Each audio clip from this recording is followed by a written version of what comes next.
जरूर देख खरीदता और एक बार टेस्ट राइड लेने के लिए जरूर जाता। क्लेम करती है 43 या 44 की है।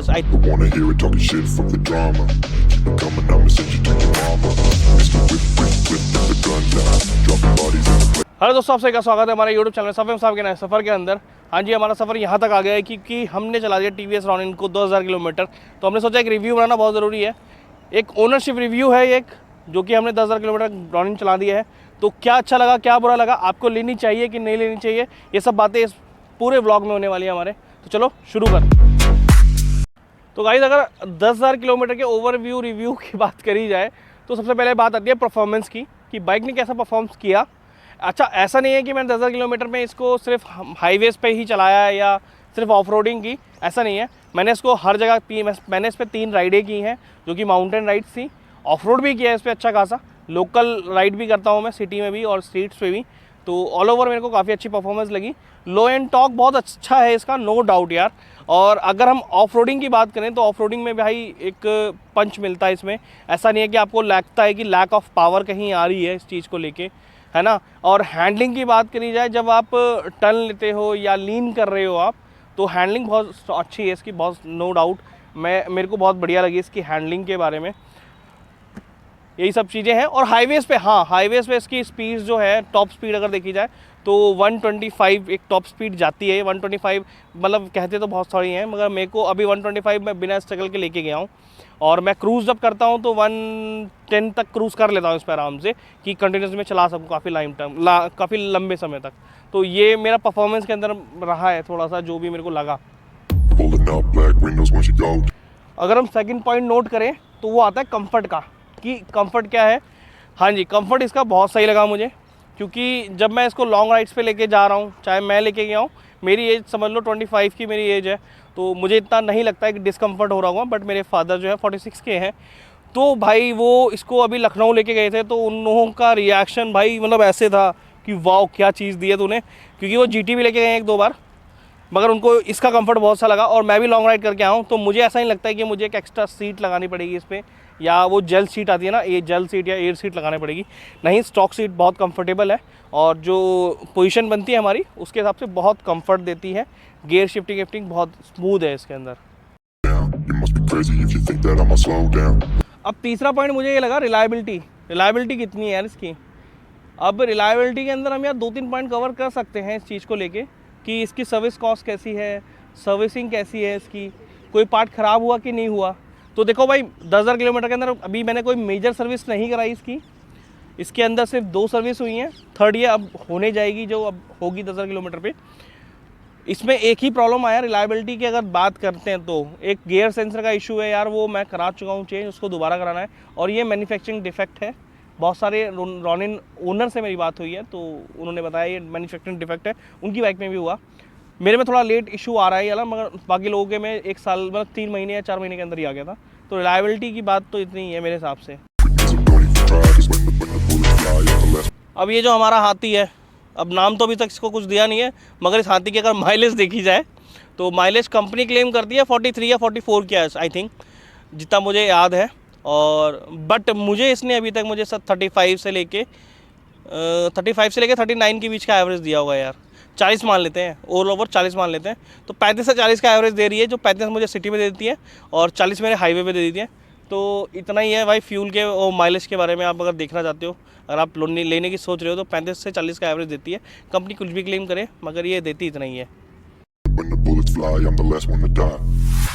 अगर फीचर एंड टेक्नोलॉजी की बात करी जाए तो TVS हमें यार काफ़ी सारी चीज़ें प्रोवाइड कर देती है। जैसे इसमें इंजन लाइट का लाइट हो गई, साइड स्टैंड की लाइट हो गई, DTA बता देती है कि डिस्टेंस टू एम्प्टी कितना आ रहा है, गियर इंडिकेटर मिल जाता है हमें, इसमें वॉच मिल जाती है हमें, RPM मीटर मिल जाता है, और सर्विस टाइम इंटरवल के बारे में बता देती है। तो काफ़ी सारी चीज़ें मिल जाती हैं। उसके बाद अगर हम हैंडल बार पे देखें जाके, तो यहाँ पे मेरे को एक डेडिकेटेड स्विच मिल जाता है, जो कि हमारा हैज़ार्ड लाइट ऑन कर देता है।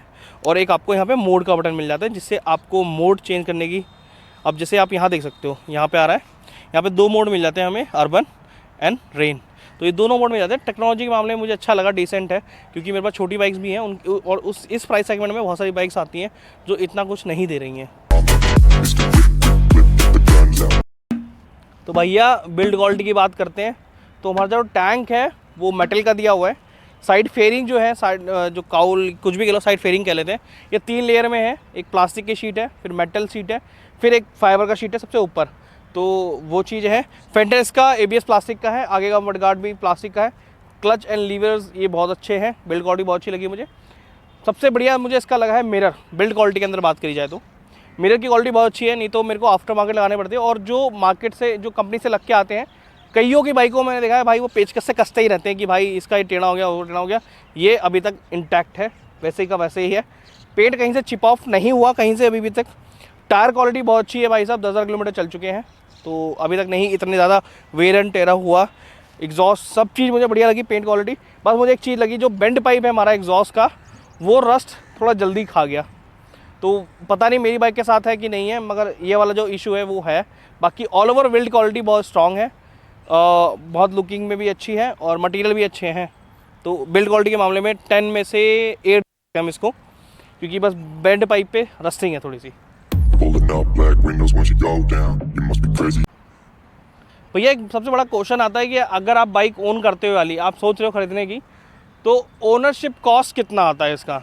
तो ओनरशिप कॉस्ट के बारे में अगर हम डिस्कस करें तो देखो 1,85,000 की मैंने ये बाइक खरीदी थी, ठीक है। इसकी मैं 2 सर्विस करा चुका हूँ, अप्रॉक्सीमेटली दोनों को टोटल करा जाए तो 5,000 आ जाएगा, ठीक है। 5,000 की सर्विस हो गई, 10,000 किलोमीटर मैं इसको चला चुका हूँ। तो उसको डिवाइड अगर हम करते हैं 35 और 40 के एवरेज के हिसाब से, तो 24 से 25,000 रुपये मेरे को इसको एवरेज में लग गए हैं। तो इन सबको आप मॉडिफिकेशन मैंने कुछ नहीं कराई है इसमें, वॉशिंग आप नहीं काउंट करता हूँ मैं, मेंटेनेंस, चेन लूब सब उसी में जाता है मेरा। तो अगर आप ऑल ओवर कॉस्ट जाना चाहते हो कि मेरे लिए कितना लगा है, तो आप इसको कैलकुलेट कर देना, मैंने आपको नंबर्स बता दिए हैं। तो आपको एक अच्छा अमाउंट मिल जाएगा कि आपको इतनी पॉकेट में चाहिए ही चाहिए।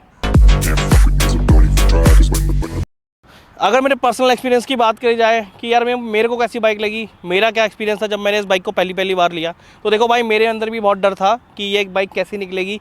टेक्नोलॉजी नई है, नया इंजन बना हुआ है इसका, TVS की नई बाइक है ना, क्योंकि इससे पहले 310 RR आई हुई थी, तो उसके बाद यही बाइक निकली है।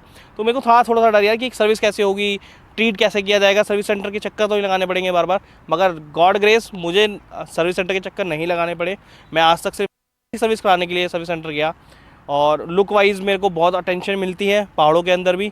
और अगर आप सर्विस की बात करिए तो इतना बड़ा मेजर इशू नहीं लगता है। और आप जब आते हो तो आपको एक ट्रीटमेंट मिलता है, जैसे 310 और रॉनिन, इन सब प्रीमियम कस्टमर में। तो ऑल ओवर मेरे लिए मेरा एक्सपीरियंस बहुत बढ़िया रहा है।